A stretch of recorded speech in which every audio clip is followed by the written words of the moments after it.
منحوس ظفر اور میں یونیورسٹی میں کلاس فیلو تھے۔ وہ بہت امیر فیملی سے تعلق رکھتا تھا۔ اس کے والد کی بہت بڑی کنسٹرکشن کمپنی تھی۔ MBA کرنے کے بعد اس کا ارادہ اپنا بزنس سنبھالنے کا تھا۔ میں اکثر اس سے کہا کرتا تھا کہ مجھے بھی اپنی کمپنی میں ہی ایڈجسٹ کر لینا۔ وہ مسکرا کر کہتا، میں ایک پیارا دوست کھونا نہیں چاہتا، البتہ میں تمہیں کسی دوست کی کمپنی میں اچھی جاب دلوا دوں گا تاکہ ہماری دوستی پر ہمارا مالک ہونا اثر نہ ڈالے۔ فرسٹ سیمسٹر کا رزلٹ آیا تو نائلہ نے ٹاپ کیا۔ میرے اور ظفر کے بھی اچھے نمبر تھے۔ نائلہ واجبی سی شکل و صورت کی تھی، کبھی کسی نے اس پر توجہ نہ دی تھی۔ انتہائی سادہ لباس پہنتی، اتنی کم گو کہ جیسے منہ میں زبان ہی نہ ہو۔ کوئی تصور بھی نہیں کر سکتا تھا کہ نائلہ ٹاپ کرے گی۔ ظفر مجھ سے کہنے لگا، آؤ نائلہ کو مبارکباد دیں۔ میں نے کہا، وہ بہت کم گو ہے، برا ہی نہ مان جائے، لیکن ظفر نہ مانا۔ ہم دونوں ڈپارٹمنٹ کے لان میں بیٹھے لڑکیوں کے گروپ کی طرف بڑھے۔ ساری لڑکیاں نائلہ کے ارد گرد گھیرا ڈالے ٹریٹ کا مطالبہ کر رہی تھیں۔ ہمارے وہاں پہنچتے ہی ظفر نے جھٹ سے اعلان کر دیا کہ ہم نائلہ سے ٹریٹ لینے کی بجائے اس کے اعزاز میں پارٹی کریں گے، کیونکہ یہ ہماری پوری کلاس کے لیے اعزاز ہے۔ یہ سن کر سب لڑکیاں تالیاں بجانے لگیں۔ اس کے بعد پارٹی کے معاملات طے ہونے لگے۔ بہرحال مذاق ہی مذاق میں ہم نے بہت بڑا پروگرام کر لیا اور سارا خرچہ اکیلے ظفر نے کیا۔ 10-20 ہزار کی اس کے لیے کیا حیثیت تھی۔ پارٹی کے دوران نائلہ کو اسٹیج پر بلایا گیا۔ اس نے بتایا کہ وہ اسی یونیورسٹی کے کنڈکٹر کی بیٹی ہے۔ یہ سن کر ہم سب بہت حیران ہوئے کہ اتنے کم آمدنی میں کیسے وہ عظیم شخص بیٹی کے لیے اعلیٰ تعلیم کا انتظام کر رہا ہے۔ اب نائلہ کافی سوشل ہو گئی، کیونکہ کلاس فیلوز کی محبت نے اسے اعتماد دیا۔ اب وہ پہلے سے بھی زیادہ محنت کر رہی تھی، لیکن اب اس کے چہرے پر ایک خاص قسم کی طمانینت جھلک رہی تھی۔ ایک دن ظفر مجھ سے کہنے لگا، ایک خیال ہے، تم سے بات کرنی ہے۔ میں نے کہا، کیا؟ کہنے لگا، میں نائلہ کو پرپوز کر دوں تو کیسا ہے؟ تجھے فلرٹ کرنے کے لیے یہی قریب نظر آئی ہے؟ میں نے برا منایا تو وہ کہنے لگا، توبہ کرو فلرٹ! میں تمہیں ایسا لگتا ہوں؟ میں شادی کی بات کر رہا ہوں۔ تمہیں تو فرق نہیں پڑتا، اس غریب کو پڑھائی مکمل کر لینے دو۔ میں نے کہا، میں کون سا آج ہی شادی کر رہا ہوں، صرف بتاؤ آئیڈیا کیسا ہے؟ وہ کہنے لگا، بالکل فلاپ، اور میں بالکل تمہیں اس معصوم کی زندگی سے نہیں کھیلنے دوں گا۔ میں کافی سنجیدہ تھا۔ یار، میں امیر سے امیر گھر میں بھی شادی کر لوں گا تو میرے اسٹیٹس کو کیا فرق پڑے گا، لیکن نائلہ سے شادی کی صورت میں مجھے دلی سکون ملے گا۔ اس نے وضاحت کی، تمہارے والدین نہیں مانیں گے۔ میں نے سمجھایا، میرے والدین بخوشی راضی ہو جائیں تو؟ اس نے اعتماد کے ساتھ کہا، میں پھر بھی اس جذباتی فیصلے کے حق میں نہیں، اچھی طرح سوچ لو۔ میں نے گویا نصیحت کی۔ اس کے بعد وہ ہوا جس کا کسی کو گمان بھی نہ تھا۔ فائنل سیمسٹر کے رزلٹ کے ساتھ ہی ہمارے ہاتھ میں نائلہ اور ظفر کی شادی کے کارڈ تھے۔ میں نے تعلیم سے فارغ ہو کر ایک پرائیویٹ کالج میں پڑھانا شروع کر دیا اور ظفر نے اپنا بزنس سنبھال لیا۔ ہر اتوار عصر کے بعد میں اور ظفر باغ جناح چلے جاتے اور واک کے ساتھ ساتھ پورے ہفتے کے واقعات شیئر کرتے۔ ظفر کی شادی کو 1 سال ہو چکا تھا۔ ہم دونوں اتوار کی شام باغ میں واک کر رہے تھے۔ ظفر کہنے لگا، تم نے ابھی تک شادی کیوں نہیں کی؟ اگلے 5 سال تک کوئی ارادہ نہیں، 15,000 تنخواہ میں گھر نہیں چلایا جا سکتا۔ میں نے کہا، تمہیں پتہ ہے کہ رزق عورت کے مقدر سے آتا ہے؟ وہ کہنے لگا، اور پھر اس کے چہرے پر تھوڑی سی پریشانی آ گئی۔ تمہیں حیران کن بات بتاتا ہوں۔ وہ کچھ رک کر بولا، جس دن سے نائلہ میرے گھر میں آئی ہے، کاروبار میں نقصان ہی ہوا جا رہا ہے۔ اگر یہی صورتحال رہی تو 1-2 سال میں دیوالیہ ہو جائیں گے۔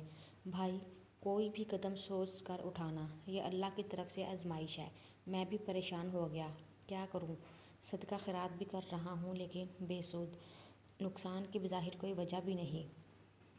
شادی کے 2 سال بعد بھی ظفر کے گھر اولاد نہ ہوئی اور بزنس کا بھی کباڑہ ہو گیا۔ نائلہ کس حال میں تھی مجھے کچھ پتہ نہیں تھا۔ ظفر سے رابطہ توڑ دیا۔ میں نے اپنی مصروفیت کی وجہ سے زیادہ توجہ نہ دی۔ مزید 2 سال گزر گئے۔ میں اپنے کالج کے اسٹاف روم میں بیٹھا اگلی کلاس کا انتظار کر رہا تھا کہ میرے سامنے نائلہ آ کر بیٹھ گئی۔ میں حیران ہو گیا۔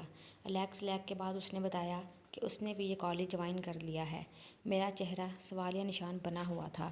اس سے پہلے کہ مزید کچھ بات ہوتی، ہماری کلاس کا ٹائم ہو گیا۔ اس دوران نائلہ نے میرا موبائل نمبر لے لیا۔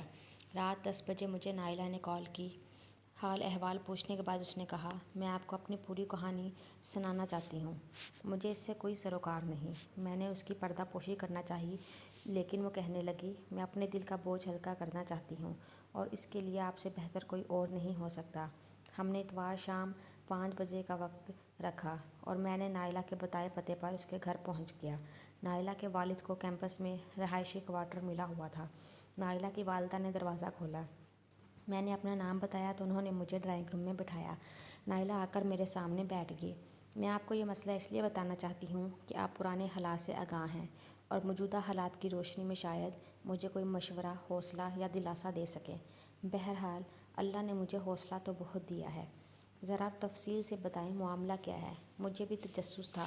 اس پر وہ بولی، ظفر ارب پتی تھا، آپ بھی جانتے ہیں، لیکن میری شادی سے اگلے دن ہی ان کے ایک زیر تعمیر پروجیکٹ میں چھت گرنے سے 3 مزدور ہلاک ہو گئے۔ پولیس کیس بن گیا۔ کمپنی کا تاثر ہی خراب ہو گیا۔ بظاہر یہ ایک حادثہ تھا، لیکن شادی پر آئے مہمان ہی مجھے منحوس قرار دے رہے تھے۔ ان میں سے اکثر وہ تھے جو اس شادی سے ناخوش تھے۔ شروع میں ظفر نے سنی انسنی کرنے کی کوشش کی، لیکن پے در پے اتنے نقصان ہوئے کہ مزدور کام چھوڑ گئے، سامان چوری ہو گیا، کوئی پروجیکٹ حکومت بدلنے کی وجہ سے بند ہو گیا۔ غرض یہ کہ 2 سال میں ظفر دیوالیہ ہو گیا۔ رہی سہی کسر اولاد نہ ہونے نے پوری کر دی اور ظفر نے بھی طلاق دے دی۔ اسے آپ کیا کہیں گے؟ تقدیر، آزمائش یا کچھ اور؟ میں خاموش تھا اور سوچ رہا تھا، یا الہی، یہ کیا ماجرا ہے؟ ساتھ ہی میں نے اپنے اللہ سے کہا کہ تو جسے چاہتا ہے عزت دیتا ہے اور جسے چاہتا ہے ذلت دیتا ہے اور جسے چاہتا ہے رزق بے حساب دیتا ہے۔ یا اللہ، یہ سب ٹھیک، لیکن تیرا کوئی بندہ منحوس نہیں ہو سکتا، یہ میں نہیں مانتا۔ رزق کا اضافہ یا کمی تو آزمائشی ہے۔ میں نے بیٹھے بیٹھے نائلہ سے کہا، میں آپ سے شادی کرنا چاہتا ہوں۔ وہ پہلے تو بہت حوصلے سے کہانی سنا رہی تھی، اب یہ بات سن کر پھوٹ پھوٹ کر رو دی۔ میں نے کہا، ابھی تو آپ کہہ رہی تھی کہ اللہ نے آپ کو بہت حوصلہ دیا ہے، اور یہ رونا کیسا؟ تھوڑا سنبھل کر بولی، میں اب مزید کسی کی زندگی میں اپنی نحوست شامل نہیں کرنا چاہتی۔ میں نے کہا کہ میں اب تک غیر شادی شدہ ہوں۔ شاید قدرت آج کے دن کے انتظار میں تھی۔ رہ گئی نحوست کی بات، تو میں کون سا ارب پتی ہوں؟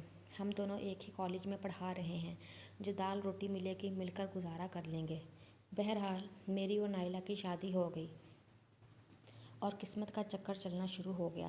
شادی کے 1 ہفتے بعد ہم دونوں موٹر سائیکل پر کالج سے آ رہے تھے کہ ایک گاڑی والے نے سائیڈ ماری اور ہم دونوں شدید زخمی ہسپتال پہنچا دیے گئے۔ علاج تو ہو گیا، لیکن جمع پونجی بھی خرچ ہو گئی اور کالج والوں نے ہماری جگہ نیا اسٹاف رکھ کر ہمیں فارغ کر دیا۔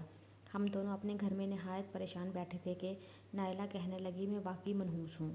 میں نے اسے تسلی دی اور کہا کہ آج سے ہم دونوں نے نماز باقاعدگی سے پڑھ کر اللہ سے اپنے گناہوں کی معافی مانگنی ہے اور اس سے کرم کی درخواست کرنی ہے، لیکن یہ کام کرنا یقین کے ساتھ ہے۔ ابھی یہ باتیں ہو رہی تھی کہ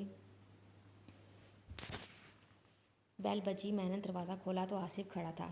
آصف کالج میں میرا کولیگ تھا۔ میں نے اسے ڈرائنگ روم میں بٹھایا۔ وہ کہنے لگا کہ میرے پاس 5 لاکھ روپے اور 10 مرلے کا پلاٹ ہے۔ اگر تم چاہو تو ہم تینوں مل کر وہاں اکیڈمی کھول لیں، کیونکہ کالج والوں نے جو سلوک تمہارے ساتھ کیا ہے، کل کو میرے ساتھ بھی کر سکتے ہیں۔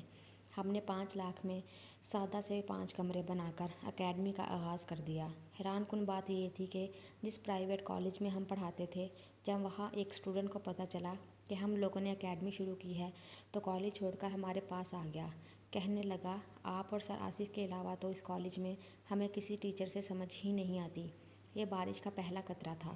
5 اسٹوڈنٹس تو وہ اگلے دن ہی لے آیا۔ اس کے بعد ہماری اکیڈمی نے دن دگنی رات چگنی ترقی شروع کر دی۔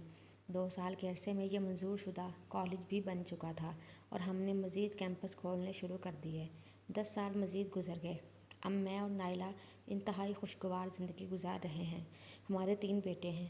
آصف اور میں 50-50 کے پارٹنرز ہیں، کروڑوں میں کھیل رہے ہیں، لیکن اللہ کی مہربانی سے ہمیں یہ بات سمجھ میں آ گئی ہے، وہ جسے چاہے بے حساب رزق دے اور جسے چاہے نپا اور اس کا کوئی بندہ منحوس نہیں ہوتا۔ یہ وقتی سختیاں صرف آزمائشی ہوتی ہیں۔